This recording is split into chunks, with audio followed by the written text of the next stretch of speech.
Hello students, तो हम read कर रहे थे आपका chapter number 5 separation of substances.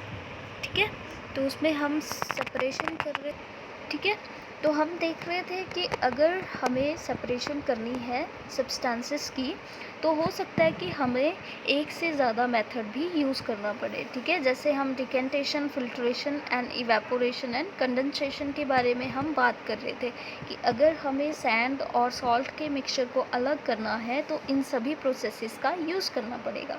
ठीक है, सो आज हम आगे का चैप्टर रीड करते हैं। Let's start. Paheli faced a problem while recovering salt mixed with sand.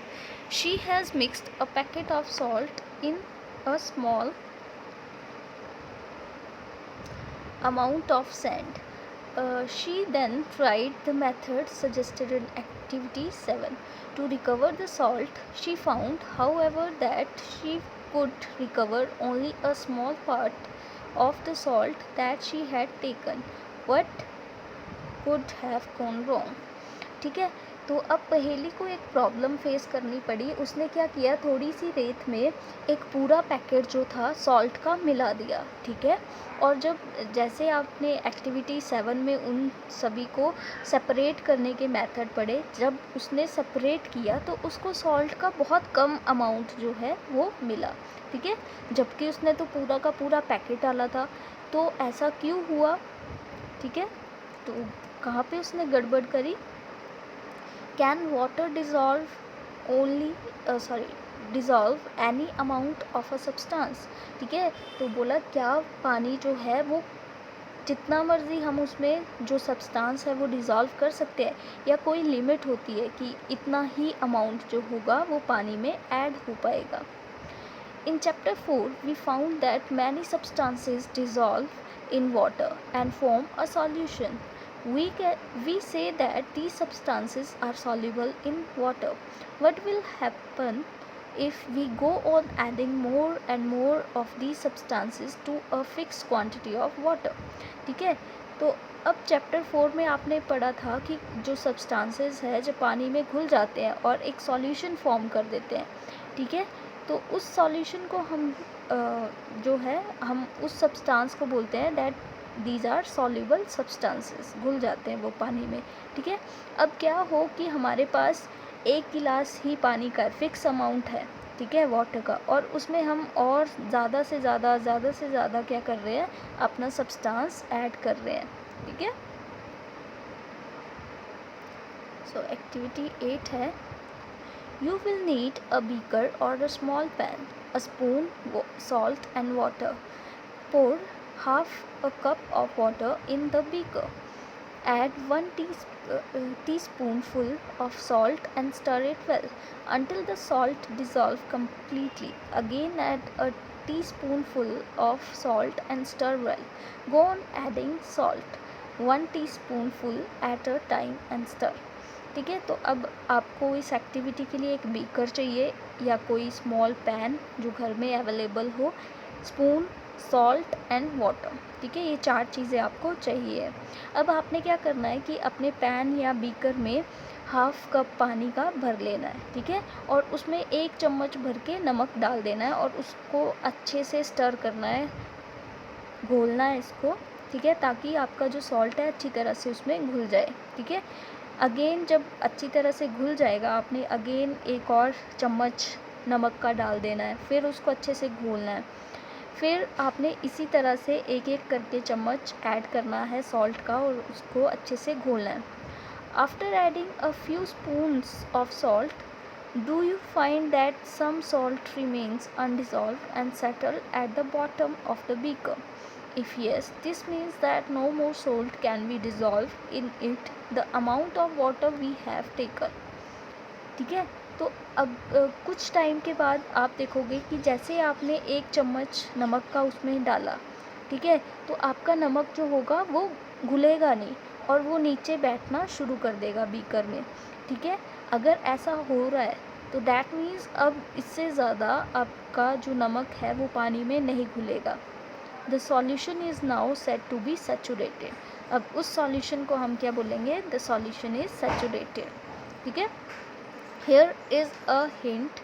as to what might have gone wrong when Paheli tried to recover large quantity of salt mixed with sand. ठीक है, तो अब यही problem जो पहेली को face करनी पड़ी जब उसने large amount of salt mix कर दिया सैंड के साथ. Perhaps the quantity of salt was much more than the required to form a saturated solution. ठीक है, क्योंकि जो क्वांटिटी थी सॉल्ट की वो बहुत ज़्यादा थी, जितना हमें चाहिए था उससे भी काफ़ी ज़्यादा थी, इसीलिए वहाँ पे क्या हो गया, सैचुरेटेड सॉल्यूशन बन गया. The undissolved salt would have remained mixed with the sand and could not be recovered. She could solve her problem by using a larger quantity of water. ठीक है, अब क्या हुआ कि पानी तो थोड़ा सा था तो उसमें कुछ सॉल्ट जो था वो घुला नहीं और रेत के साथ ही वो बाहर आ गया. ठीक है, इसीलिए उसको थोड़ा सा सॉल्ट ही रिकवर हो पाया आफ्टर इवेपोरेशन. ठीक है, तो अगर उसको अपनी ये प्रॉब्लम सॉल्व करनी थी कि पूरा का पूरा उसको सॉल्ट वापस इवेपोरेशन से लेना था, तो उसको क्या करना चाहिए था, उसमें और ज़्यादा क्वांटिटी पानी की ऐड करनी पड़नी थी. ठीक है, suppose she did not have sufficient quantity of water to dissolve all the salt in the mixture.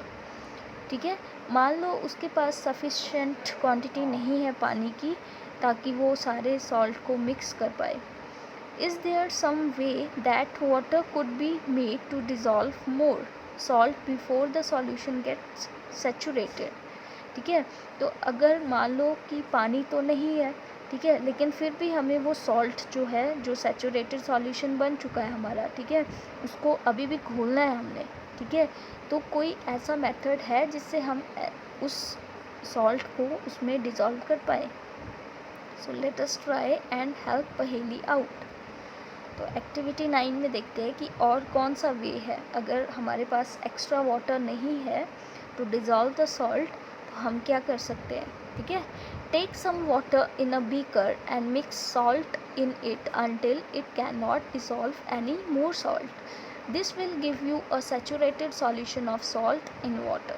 ठीक है, तो अब आपने वैसे ही बीकर लेना है और उसमें सॉल्ट तब तक ऐड करना है जब तक वो घुलना बंद ना हो जाए. ठीक है, सेटल होना शुरू हो जाए. ठीक है, और आपके पास एक सैचुरेटेड सॉल्यूशन बन जाए सॉल्ट का पानी में. Now add a small quantity of salt to this saturated solution and heat it. अब आपने थोड़ा सा और नमक इसमें डालना है और उसको हीट करना है. What do you find? What happens to the undissolved salt in the bottom of the beaker? Does it dissolve now? If yes, can some more salt be dissolved in this solution by heating? Let this hot solution cool. Does the salt appear to settle at the bottom of the beaker again? The activity suggests that larger quantity of salt can be dissolved in water on heating. ठीक है, तो अब आपने क्या करना है, जैसे ही आपने वो नमक ऐड कर दिया तो उसको हीट करने रख दिया. ठीक है, तो थोड़ी देर के बाद आप देखोगे कि जो अनडिज़ोल्व सॉल्ट है बॉटम में वो भी डिज़ोल्व होना शुरू हो गया. ठीक है, और आप और ज़्यादा उसमें अब नमक ऐड करो. ठीक है, तो आप देखोगे कि जब आप नमक ऐड कर रहे हैं उसमें तो वो जो नमक है अब डिज़ोल्व हो रहा है. ठीक है, तो अब हम यहाँ से हमें पता चलता है कि अगर हमें large amount of salt add करना है in a fix quantity of water, ठीक है, तो हम बाय हीटिंग भी उसको डिज़ोल्व कर पाते हैं. ठीक है, जब आप उस सॉल्यूशन को ठंडा करके देखोगे तो आप देखोगे कि वहाँ पे कोई भी सॉल्ट जो है वो बॉटम में सेटल नहीं होगा. ठीक है, सो आज के लिए इतना ही करते हैं, बाकी का हम नेक्स्ट वीडियो में करते हैं. ये थोड़ा सा है, इसको कर लेते हैं. Does water dissolve equal amounts of different soluble substances? Let us find out. ठीक है, तो बोला कि क्या पानी इक्वल अमाउंट ही सब्सटेंसेस का डिज़ोल्व करता है या फिर डिफरेंट जो मतलब जितना आपने नमक मान लो 5 स्पून आपने पानी में घोले हैं वो, ठीक है, आफ्टर 5th स्पून वो डिज़ोल्व होना बंद कर रहा है. ठीक है। तो क्या डिफरेंट सब्सटेंसेस के लिए भी वो इतना ही अमाउंट डिज़ोल्व करेगा, ठीक है। सो नेक्स्ट वीडियो में हम फाइंड आउट करेंगे, आप देखना बाकी की एक्टिविटीज़ करके। सो आज के लिए इतना ही, थैंक यू।